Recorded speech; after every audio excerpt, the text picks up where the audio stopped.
Hey hey hey, selamat datang lagi di channel ini. Channel yang memberikan informasi seputar anime. Kali ini aku akan membahas alur cerita anime Nejimaki Seirei Senki, Tenkyo no Alderamin. Yang pasti bikin happy, seperti nonton TV, sambil main kecapi, ditambah kopi. Sebelum menonton jangan lupa subscribe ya. Cerita anime ini dimulai ketika seorang pria yang bernama Ikta Solok sedang bersantai di bawah pohon bersama dengan peri cahaya miliknya. Ia bertemu wanita yang bernama Yatori Shino Iksem. Ia merupakan putri dari keluarga Iksem yang merupakan salah satu panglima tertinggi. Kemudian mereka bersama ke kapal untuk pergi pelatihan militer. Di kapal mereka bertemu dengan Haroma Bekel yang memiliki peri berelemen air. BTW di anime ini, tiap manusia punya peri yang melindunginya. Di sana juga mereka bertemu dengan Matthew Tedrich yang memiliki peri angin. Matthew adalah teman lama Ikta. Ada juga pria yang bernama Torway Remeon, yang memiliki peri angin. Di situ juga Yatori memperkenalkan peri api miliknya. Dan mereka semua jadi teman satu ruangan. Kapal mereka tiba-tiba bergoyang, dan lampunya mati. Ternyata di luar sedang ada badai. Mereka terpaksa pergi dengan kapal darurat, dan ada satu anak kecil ikut dengan mereka. Setelah itu, mereka berteduh di gua. Ternyata, anak kecil yang ikut dengan mereka adalah seorang putri ketiga kerajaan Kachvarna, yang bernama Camille Kitra Kachvarna. Kemudian Torway dan Ikta pergi untuk melihat keadaan sekitar. Ternyata ini adalah wilayah Republik Kyoka, yang merupakan musuh mereka. Setelah mengetahui keadaan, mereka memikirkan cara untuk kabur, dan mereka punya sekitar 2 hari untuk mempersiapkannya. Mereka mencari makanan, membuat jebakan, dan Ikta juga membuat tempat untuk dia bersantai. Saat sedang bersantai bersama putri, Ikta melihat balon udara musuh sedang patroli. Saat malam tiba, Ikta bertemu dengan tentara musuh. Dia mengaku sedang kabur dengan keluarganya, dan tentara tersebut mempercayainya. Tapi ternyata itu semua jebakan Ikta, dan tentara tersebut langsung dihabisi. Ada satu orang yang masih hidup, dan Ikta langsung menggali informasi darinya. Karena merasa bersalah telah membahayakan orang lain, Tuan Putri mencoba bunuh diri, namun dicegah oleh Ikta. Keesokan harinya, mereka menemukan balon udara yang dipakai oleh tentara yang mereka kalahkan. Setelah itu, Ikta dan kawan-kawan memulai rencananya. Ikta menyamar sebagai tentara Kyoka, melaporkan kalau ada orang yang kabur dengan balon udara, walaupun sebenarnya itu kosong. Kemudian dia berpura-pura menangkap temannya, sebagai tahanan yang kabur dari kerajaan lain. Dan Ikta membawa temannya keluar dari Republik Kyoka dan mereka sampai ke wilayah timur kerajaan Kachvarna. Ternyata wilayah timur kerajaan Kachvarna akan berperang dengan Kyoka. Ikta langsung menentang hal tersebut. Karena menurut Ikta perang itu akan sia-sia. Tetapi Letnan tidak mendengarnya. Mereka tetap ingin perang. 1 bulan kemudian, Ikta mendengar kabar kalau wilayah timur telah jatuh ke Kyoka, dan jenderal telah tewas akibat perang tersebut. Dan Letnan dianggap sebagai pahlawan perang. Tapi Ikta menganggap kalau setiap pahlawan gugur karena bekerja berlebihan. Kemudian, Ikta dan kawan-kawan dipanggil untuk menghadap Maharaja. Mereka mendapat gelar Ksatria Kerajaan karena telah menolong sang putri. Ikta sangat marah mendengar hal itu, karena cita-citanya untuk hidup dengan santai telah hancur. Karena seorang Ksatria Kerajaan memiliki pangkat yang tinggi, dan wajib ikut hukum militer. Saat Ikta marah, Tuan Putri menyebut nama Ikta Sankrei, yang merupakan ayah dari Ikta Solok, yang merupakan salah satu jenderal di masa lalu. Kemudian diketahui juga kalau guru dari Ikta adalah guru besar Anaraihan si penghujat. Setelah itu, Ikta curhat ke Yatori, kalau ini merupakan hari terburuknya. Mereka berlima ditambah sang putri akhirnya masuk ke akademi militer, agar mereka memenuhi syarat menjadi kesatria kerajaan. Saat di kelas, walaupun Ikta tertidur, dia mampu menjawab pertanyaan dari profesor, dan juga jawabannya melampaui ekspektasi tiap orang. Saat perjalanan di luar kelas, Torway dan Matthew bertemu dengan abang dari Torway, dan abangnya membuli Torway. Namun ternyata Ikta yang sedang tidur di atas pohon, melempar lipan ke abangnya Torway.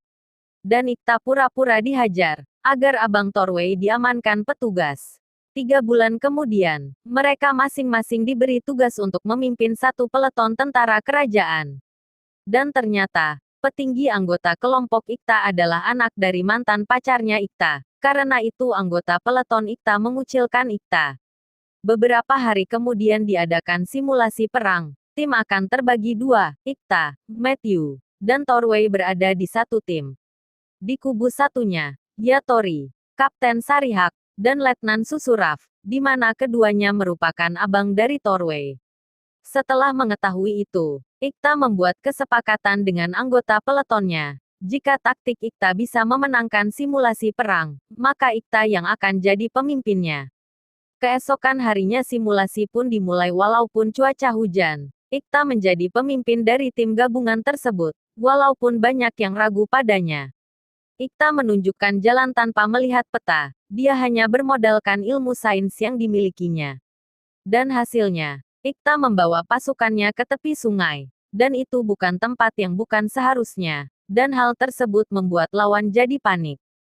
Setelah tiba di sungai, lawan tidak berani maju karena berpikir kalau sungai itu dalam, namun tiba-tiba, tim Ikta menyerang duluan karena musuh tidak tahu kalau Ikta telah meletakkan jembatan di dalam sungai. Hasilnya, tim Ikta memenangkan perang tahap 1.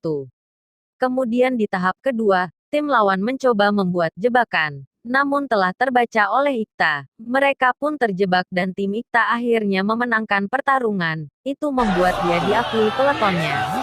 Kemudian Tuan Putri tiba-tiba menghilang. Ternyata pengawal kerajaan menculik Tuan Putri. Dengan taktik Ikta dan kemampuan berpedang Yatori, mereka akhirnya bisa menyelamatkan Tuan Putri. Adegan memperlihatkan masa lalu saat Yatori dan Ikta kecil, di mana Yatori pergi ke tempat Ikta. Di sana ada guru besar Anarai dan juga ayah Ikta. Di sana Yatori melihat mereka melakukan percobaan aneh. Ternyata Yatori belum pernah punya teman seumuran, dan Ikta adalah teman pertamanya, dan mereka bermain bersama.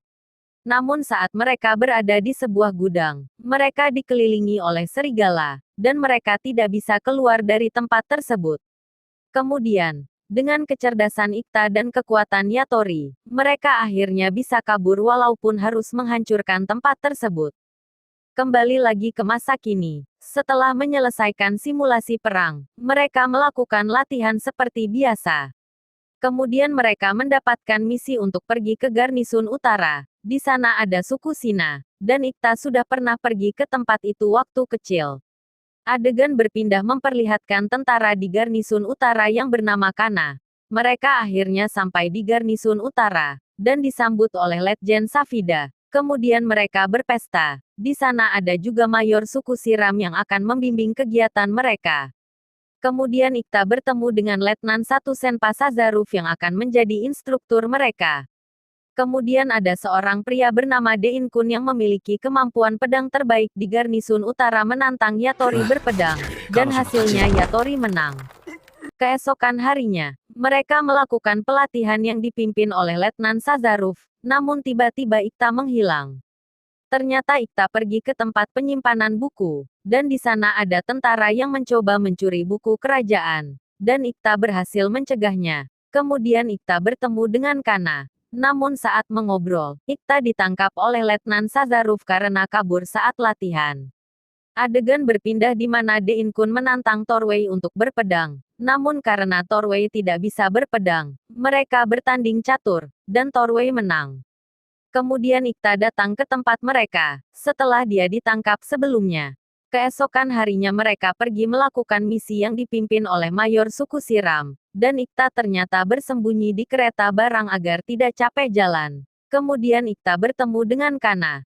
Ternyata ada yang tidak beres di tentara Garnisun Utara. Saat Ikta ditangkap, Ikta melihat kalau para peri milik suku Sina ditangkap oleh tentara di sana agar kekuatan suku Sina berkurang. Setelah itu, adegan berpindah di mana Mayor suku Siram akan bertemu dengan pemimpin daerah. Namun ternyata sampai di sana para petinggi telah tewas, dan ada banyak suku Sina di sana. Adegan berpindah di mana Ikta yang sangat senang dengan Kana karena mereka berdua memiliki pola pikir yang sama. Kemudian ada suara tembakan. Yatori kemudian bergegas ke tempat Mayor. Ternyata Mayor telah dibunuh oleh suku Sina. Setelah itu, Yatori mengejar mereka. Ikta dan Kana juga pergi ke lokasi kejadian, dan mereka hanya melihat mayat. Saat Yatori sedang mengejar suku Sina, mereka ternyata telah disergap oleh suku Sina, dan suku Sina meminta dikembalikan peri mereka. Namun Yatori tidak mengetahui apa-apa tentang hal itu. Kemudian kepala suku Sina menyatakan perang suci. Setelah mendengar itu, Letjen Safida menyatakan genosida. Ikta dan kawan-kawan membahas tentang perang tersebut. Dan menurut Ikta, perang tersebut telah dikendalikan seseorang. Karena ada perang, Tuan Putri kembali ke kerajaan, dan seluruh tentara garnisun utara bersiap untuk perang. Perang pun akhirnya dimulai. Peleton Ikta ditempatkan di tempat yang berbeda dengan Kana. Tim Ikta ditugaskan untuk membawa barang di titik terdekat dengan garis depan. Ikta menyadari kalau garis depan sedang kritis. Adegan memperlihatkan kelompok Kana sedang berada di kam garis depan. Di tempat Ikta, tiba-tiba lonceng peringatan berbunyi. Ternyata musuh melakukan penyerangan malam, dan akhirnya mereka berperang. Dan ternyata itu hanya pengalihan. Ternyata tujuan musuh yang sebenarnya adalah menyerang garis depan, tempat di mana Kana berada, dan kam garis depan telah direbut oleh suku Sina. Ikta membuat strategi untuk merebut kam tersebut dalam 1 jam. Strategi tersebut dimulai dengan serangan jarak jauh Torway. Kemudian mereka menyerbu dari titik buta musuh. Dan kam garis depan berhasil direbut. Kemudian Ikta dan kawan-kawan pergi ke kam tersebut. Ternyata di sana ada banyak mayat dari pasukan garis depan. Dan di sana Ikta melihat mayat Kana yang tewas akibat penyerbuan suku Sina. Keesokan harinya, mereka melanjutkan perang. Mereka mengevakuasi penduduk sipil suku Sina. Ada anak suku Sina yang marah ke Ikta, dan tanpa sengaja Ikta melukainya. Dein Kun pun marah dengan sikap Ikta. Penghujung perang sudah dekat, dan para tentara kerajaan Kachvarna mempersiapkan pasukannya dengan sebaik mungkin untuk perang terakhir. Dan perang pun dimulai lagi. Para tentara pergi menelusuri pegunungan dengan kuda, dan ternyata suku Sina menyergap mereka dari atas. Dan mereka semua terlibat pertarungan. Pemimpin suku Sina yang bernama Nanak mengincar kepala Letjen Safida, namun Yatori menghadangnya kemudian mereka bertarung, dan dimenangkan oleh Yatori. Ternyata perang kali ini menyebabkan Dein Kun tewas. Kemudian Nanak melarikan diri, dan dia melihat tempat persembunyiannya terbakar. Adegan memperlihatkan masa lalu saat Ikta berada di suku Sina. Dia berteman dengan Nanak, yang sekarang jadi kepala suku. Kembali ke masa kini, Nanak melihat tentara membunuh sukunya, dan melawannya. Saat Nanak sedang sekarat, Ikta datang menolongnya. Ternyata Republik Kyoka terlibat atas semua ini. Kemudian unit inspeksi Alderah datang menemui Letjen Safida. Mereka menangkap Letjen atas kesalahan yang dilakukan ke suku Sina. Ternyata unit inspeksi Alderah sudah mempersiapkan pasukan besar untuk menyerang Kachvarna. Kemudian Ikta menyarankan sebagian besar pasukan untuk mundur, sehingga hanya meninggalkan 600 orang tentara Kachvarna. Sedangkan unit inspeksi Alderah memiliki 12.000 tentara.